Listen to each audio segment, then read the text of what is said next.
Oh, Canada. President Trump says the U.S. is ending trade talks with Canada, effective immediately.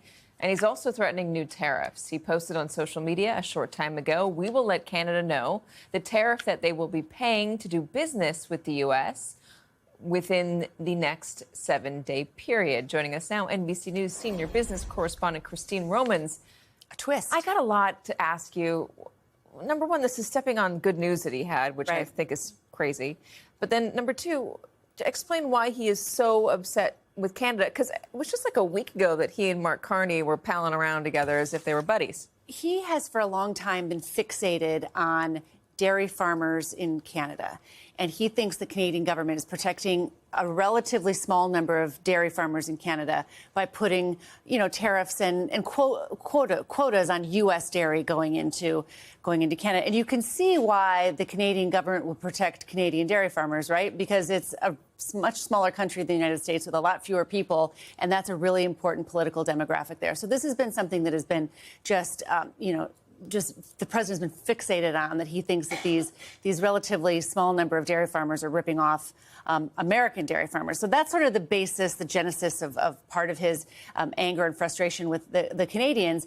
But then now there's this new element of digital taxes, digital service taxes that the president says the Canadians are. So now we're back to square one again. The president's saying we're not talking at all, and we're going to, in 7 days, tell you what you're going to pay us. What's interesting to me is we just watched the president for, how long was that press availability today? Was it an hour? Almost an hour? So, yeah. It was a long time. He talked a lot about trade. He never once mentioned a snafu with Canada, right? He was really talking about other trade successes. He has the success of his, or he's riding a win from the Supreme Court today.